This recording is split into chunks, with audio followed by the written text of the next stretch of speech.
प्रदोष व्रत करने वाले को भोजन नहीं करना चाहिए, ध्यान दीजिए। फलाहार करो, उसमें भी नमक का सेवन मत करो। प्रदोष व्रत में नमक का सेवन वर्जित होता है। कारण क्या कारण होता है? उसका एक कारण माना गया है नमक की वर्जितता। जिस समय पर एक नगर में एक ब्राह्मणी रहती थी, बहुत भाव से सुनिएगा, प्रदोष व्रत नमक को त्यागने का भाव प्रदोष व्रत की किताब में भी मिल जाएगा आपको, आप पढ़ेंगे तो सुना होगा आपने। एक ब्राह्मणी रहती थी एक नगर में, उसका पति नहीं था, छोटा सा बालक एक साथ में रहता, छोटा सा बालक।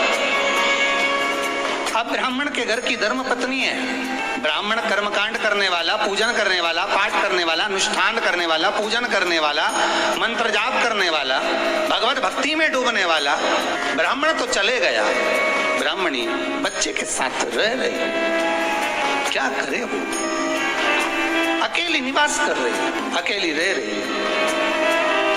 और ब्राह्मणी बच्चे के साथ भ्रमण करती रहती, घूमती, कहीं कहीं दर दर जाकर कुछ भिक्षा को मांग कर लेकर आ जाती। और भिक्षा लाने के बाद में उस भिक्षा को जब लेकर आती तो अपने बच्चे को भी खिलाती और स्वयं भी उसका पान करती। एक दिन ब्राह्मणी भ्रमण करते करते प्रदोष काल के समय पर शिव मंदिर में प्रवेश करी। प्रदोष काल के समय और शंकर मंदिर में जब प्रवेश करा, प्रदोष काल किसको कहते हैं? सूर्य अस्त हो रहा हो, रात्रि प्रवेश कर रही हो, दोनों का जब मिलन हो रहा हो वो प्रदोष काल कहलाता है। दोनों का जब मिलन हो रहा,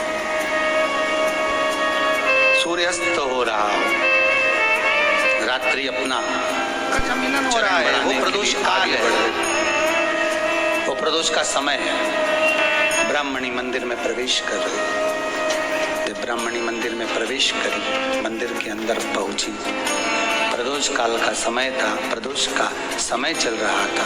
और प्रदोष काल के उस समय में, प्रदोष काल के उस समय में जब ब्राह्मणी ने देखा कि कोई भगवान की भक्ति में लगा हुआ है, भगवान के रस तत्व में डूबा हुआ है, आज ब्राह्मणी के पास में कुछ पदार्थ नहीं है, अपने बच्चे का पेट भरने के लिए कुछ सामग्री नहीं है, और कुछ आस लेके वो प्रवेश करिए, कुछ आस लेकर वो अंदर प्रवेश कर जाती।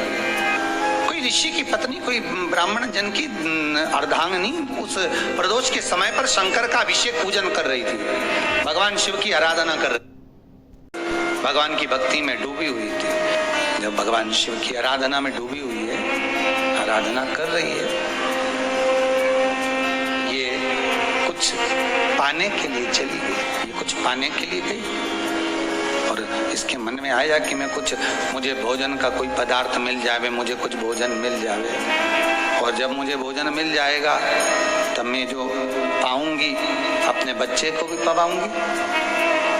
पर जिस मंदिर में वो प्रवेश करी थी, जहां पर नारी पूजन कर रही थी शंकर की प्रदोष काल में, वहां पर पड़ी हुई कुछ वस्तु को इस ब्राह्मणी ने मांग लिया। मेरे बालक को बहुत भूख लगी है, मेरा बच्चा बड़ा भूखा है, इसके भोजन के लिए थोड़ी सी सामग्री दे दीजिए, इसके भोजन के लिए थोड़ा सा कुछ रस तत्व दे दीजिए। उसने उठाया थोड़ा सा पदार्थ, कुछ जो उसके पास में था वो दिया। जब दिया तो देने के बाद जब उसे प्राप्त हुआ और होने के बाद में जब वो मिल गया उसको, तो उसने उस समय पर उस पदार्थ को जैसे ही मुख में लिया, लेते ही कहा इसमें तो स्वाद नहीं है, इसमें स्वाद नहीं है। उस ब्राह्मणी ने बड़ा सुंदर एक संवाद कहा। घर का जो बड़ा होता है ना, घर का जो बड़े होता है, घर का बुजुर्ग जो होता है, घर का जो प्रथम स्थल प्राप्त करने वाला, मेन कुर्सी पर अच्छी जगह पर जो बैठने वाला होता है ना, ब्राह्मणी कहती है वो कभी किसी वस्तु में ऐब नहीं देखता, मिनक नहीं निकालता।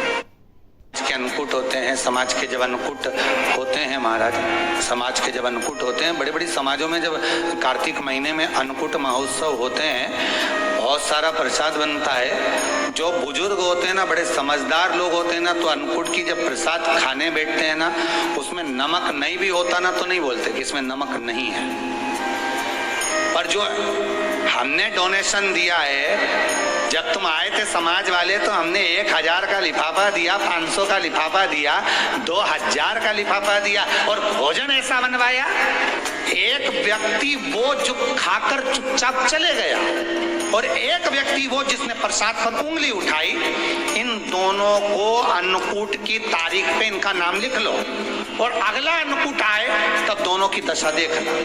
एक जो चुपचाप खाकर चले गया, भगवान के प्रसाद को प्रसाद मानकर, प्रभु का दर्शन मानकर लेकर चले गया, वो उन्नति की सीढ़ी पर चढ़ता चले गया, और जो मिनक निकालता रहा वो साल भर खटर पटर की जिंदगी जीता रहा। भगवान के प्रसाद में कभी भी ध्यान रखिएगा, भगवान के प्रसाद के अंतर्गत स्वाद की कोई मूलता नहीं होती। भगवान का प्रसाद स्वयं स्वाद है। भगवान के प्रसाद में नमक नहीं देखना, मिर्ची नहीं देखना, भगवान के प्रसाद में शक्कर नहीं देखना, भगवान के प्रसाद में कुछ ये नहीं देखना कि कितना माल डला, कितना घी, कितना बादाम, कितना काजू, कितना इलायची डला। हाँ, यहाँ तक शास्त्र कहता है कि भगवान का प्रसाद अगर बन रहा है तो उसकी सुगंध भी नहीं ली जाती है महाराज, यहाँ तक शास्त्र कहता है।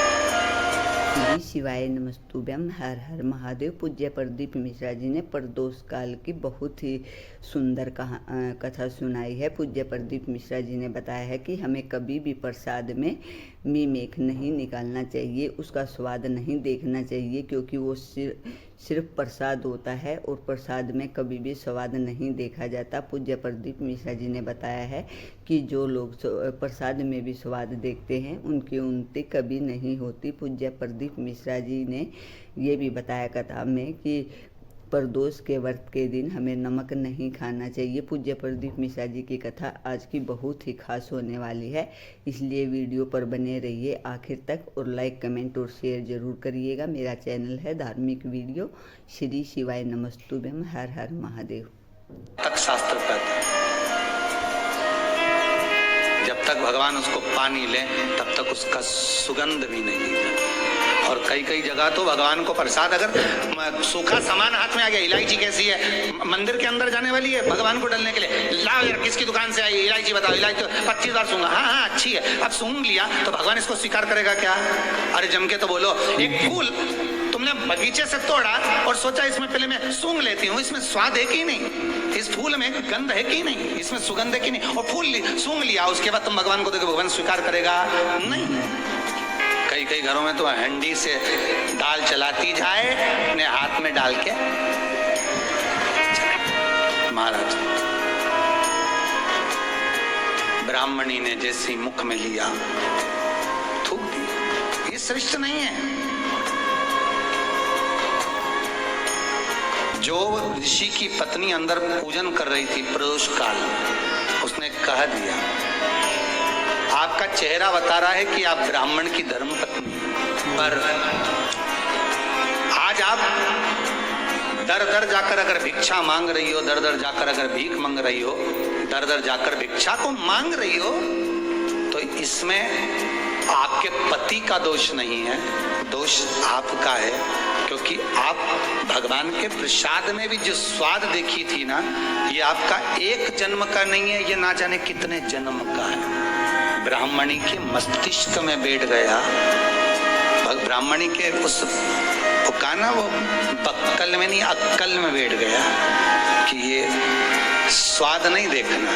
इसलिए प्रदोष व्रत के अंतर्गत ब्राह्मणी ने उस दिन से विचार कर लिया कि जैसे आप पूजन कर रही हो, जैसे आप अर्चना कर रही हो, जैसे आप आराधना कर रही हो, ऐसी आराधना, ऐसी पूजन, ऐसी भक्ति में भी करूंगी, ऐसी आराधना में भी करूंगी, अब मैं स्वाद नहीं देखूंगी। तो प्रदोष व्रत करने वाले को ध्यान रखना चाहिए कि नमक का सेवन ना करे, भोजन ना करे, फलाहार करिए, हल्का आहार करिए, प्रयास करिए।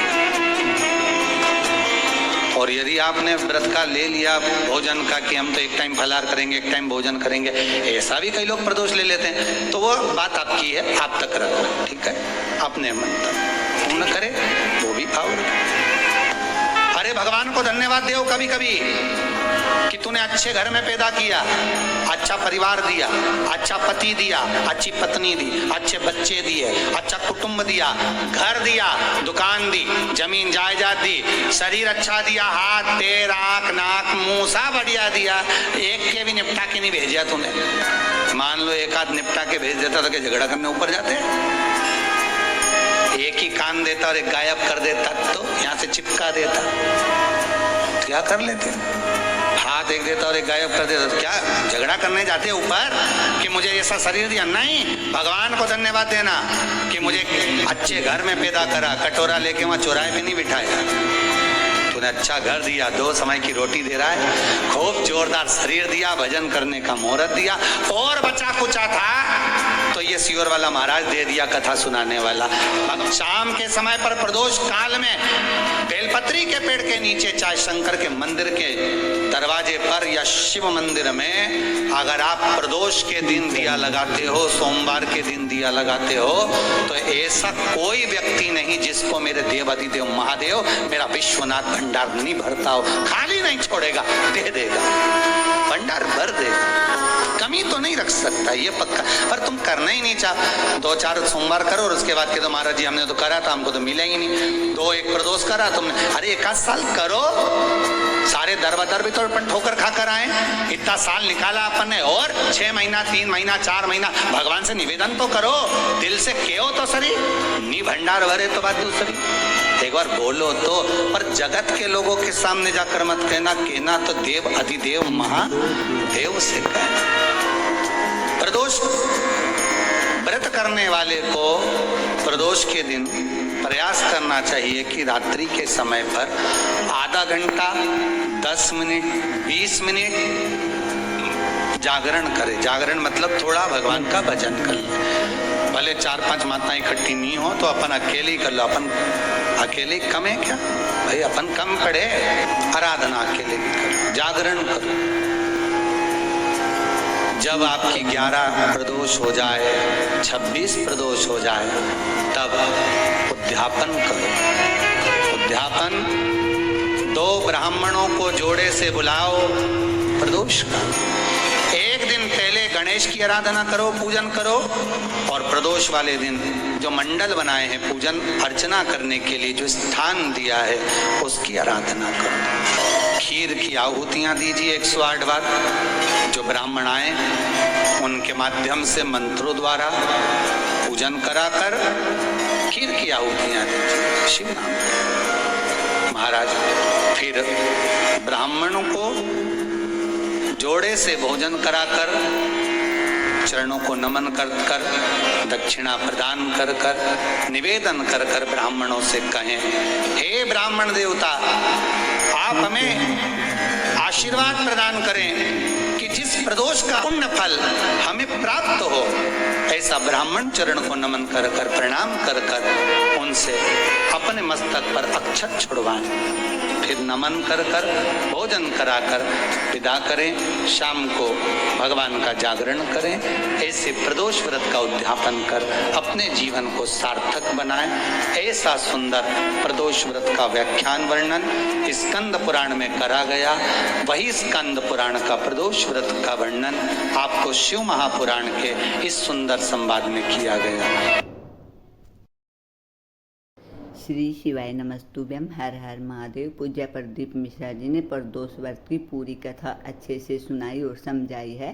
पूज्य प्रदीप मिश्रा जी ने बताया है कि प्रदोष के व्रत में शाम के समय पर पंडित के जोड़े को बुलाएं और उन्हें खाना खिलाएं और भगवान शिव को खीर की आहुतियाँ दें। ऐसा करने से हमारी हर मनोकामना पूरी होती है और प्रदोष व्रत भी हमारा सफल होता है।